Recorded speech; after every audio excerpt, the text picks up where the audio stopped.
Welcome back, friends, to yet another episode of Mask and Mirror, having simple conversations with Asta Aluwalia on matters of mind. I am Navneet and I am joined by my dear friend Malvika on this journey of Mask and Mirrors. Thanks, Navneet. Welcome back, friends. Today, I would like to talk about a topic which might be a little controversial: toxic masculinity. So, hi, Asta. Welcome back. Thank you. Thank you for having me again. This is a very could be controversial topic, but we'd like to take a shot at it and try to understand it a little bit better.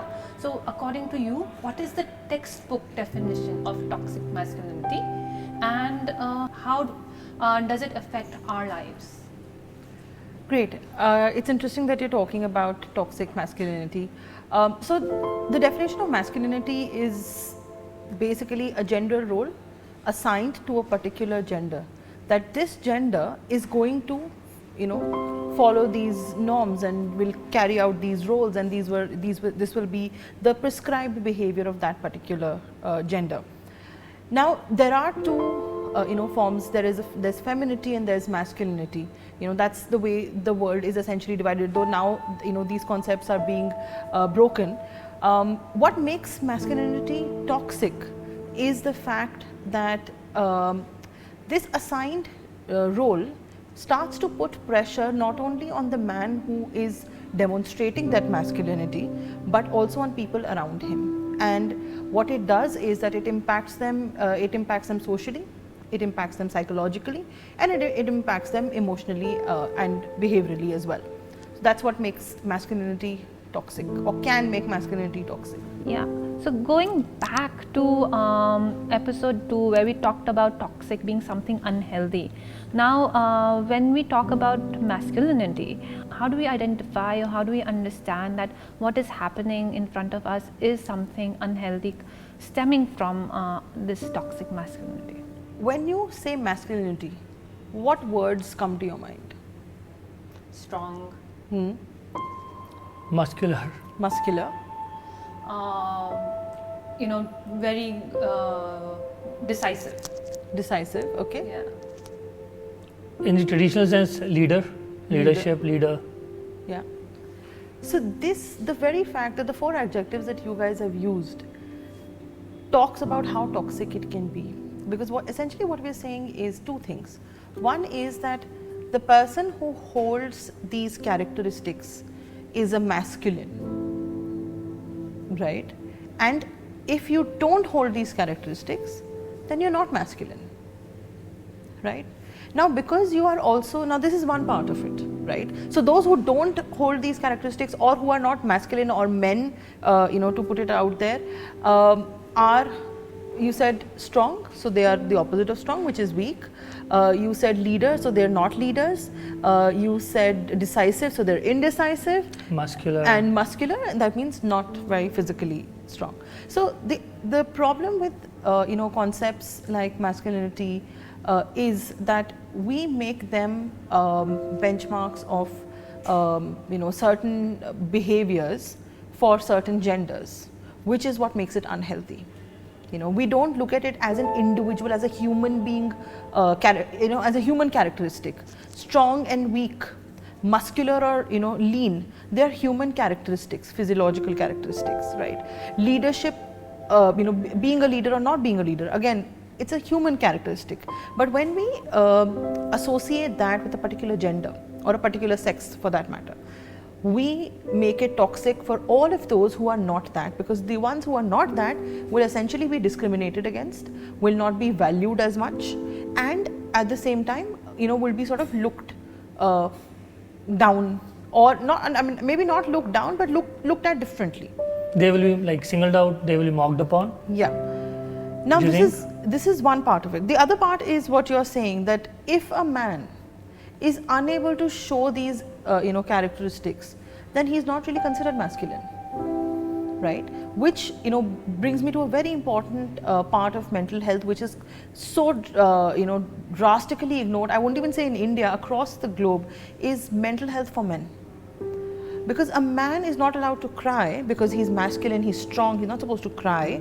A man is not allowed to, feel sad, or, the expression of emotion for a man is not there. And men are usually told, come on, yaar, it's okay, you'll get over it. They can't, it's very difficult for them. This masculinity puts a pressure on them as well, and far more pressure than we can imagine. So is it possible to bring about a change in behavior or the society which has this mindset on what is masculine and what is feminine, and if so, how do we do that? Most definitely. See, I'm not a sociologist, so it'll not be fair for me to comment on the societal change that happens. However, I'll give you a psychological perspective to it.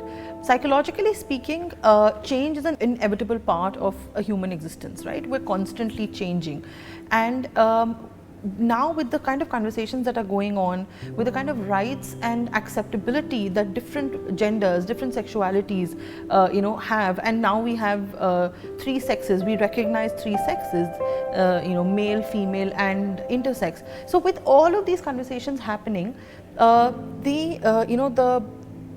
a lot of the concept of masculinity, or the toxicity of masculinity, is now being more generalized. It's being, the heaviness that word holds is now reducing. But then does that also need to be addressed at a more personal level, like?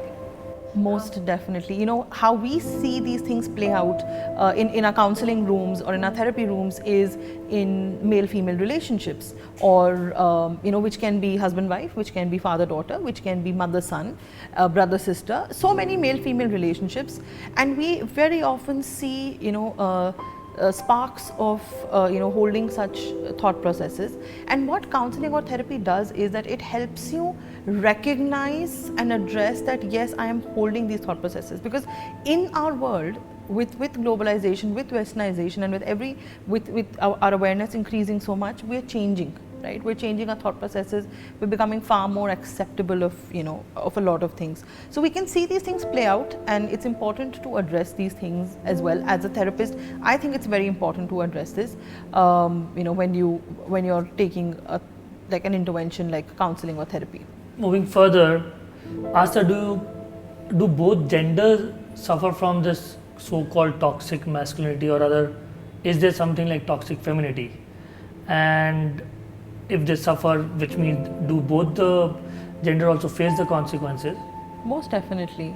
I think toxic femininity is women recognizing or succumbing to their gender roles, the limited gender roles as women, of not being able to demonstrate leadership, for example.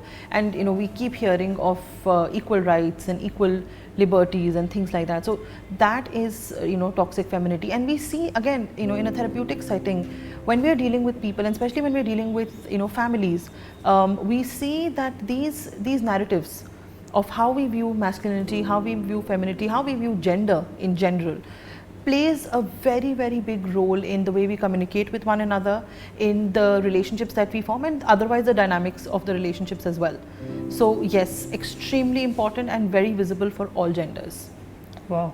Also, I think I should also, I am very inclusive in my thought process as a therapist, and I believe that we need to recognize the LGBTQ community as well, because the kind of toxicity that they face, the discrimination that they face, is so layered. They are not included, and I hear this from a lot of members of the LGBTQ community when they come and say that even for therapists, they find it difficult to come and relate to the therapist, because the therapist is not willing to accept their individuality or their identity, which puts so much of pressure on them as human beings. That also happens. That happens because again, it's lack of awareness. We are so used to the heteronormal identities that exist, that there is a man and there is a woman and that's it. And that's a world over phenomena. It's changing. More conversation is happening. More, I think one of the most endearing cases was when a father called me up and said that he wanted to bring his child to me who was 22 years old, and the child wanted a sex change operation because they did not identify with the body that they were in. And I thought the father is coming to tell me to and we get this to brainwash them, convert them back, right? The conversion therapy that is there. So I told him that I don't do a conversion therapy and I don't support it either. So it was very interesting when he came to me. He said, I'm with my child if my child wants to get a sex operation done, a sex change operation done, and I'm with my child in whatever identity my child wants to prescribe to. I just want my child to know that we are there, and if this transition requires any other emotional support, and I'm here to learn from you how I can further support my child. And that just made me smile so much. I mean, I still get goosebumps when I hear of this. And this is when we know that this toxicity that exists in genders is breaking down. Beautiful. Beautiful. It is amazing. I mean, that is heartwarming. It is very heartwarming, very endearing. It was one of the best sessions I had, and it was great to be a part of it. Brilliant.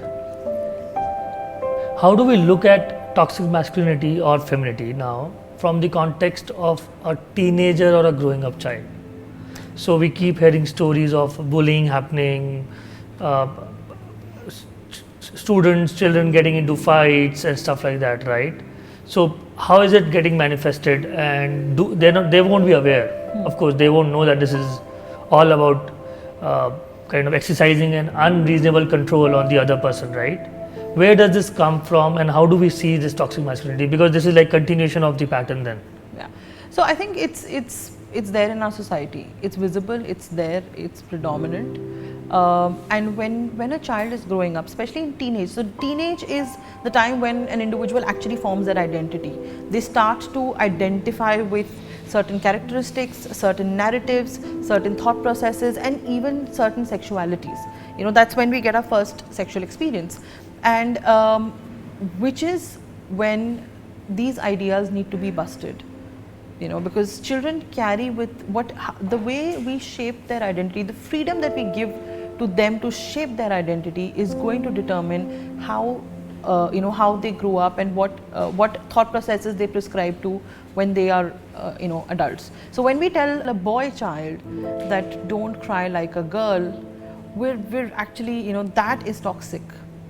That is toxic masculinity, because you're not allowing your child to express his feelings.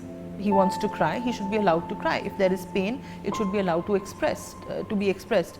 And you're also telling him that, well, girls cry and boys don't. The boys don't, and quote unquote, you're the stronger sex and they're the because they're associating crying with a weakness, while it's just an expression of an emotion.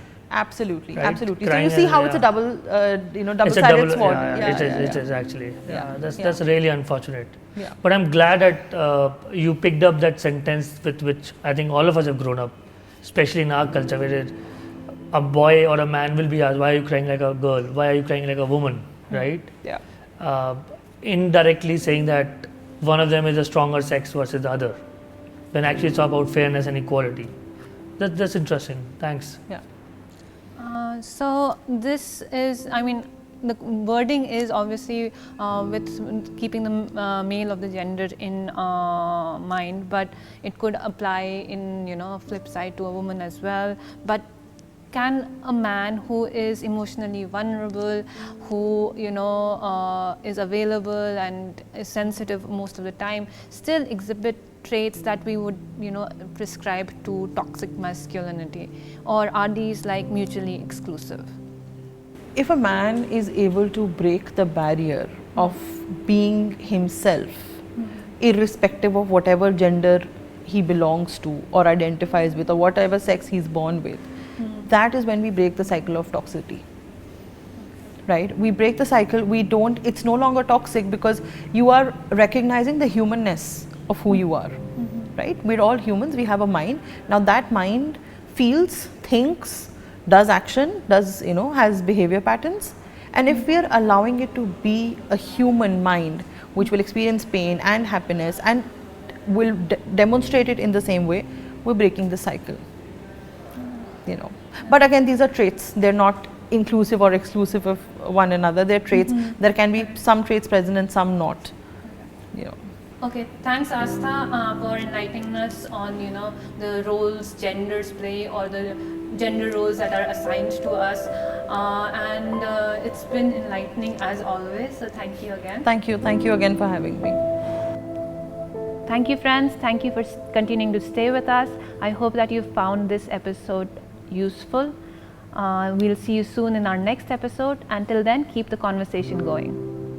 Why are boundaries important? So they're linked to each other, and therefore it's like a combined question. How can we express our boundaries to others, which does not make us come across as too individualist? Are there any negatives to having too many boundaries, which results in isolating you from rest of the social circle or family circle that you are hanging out with?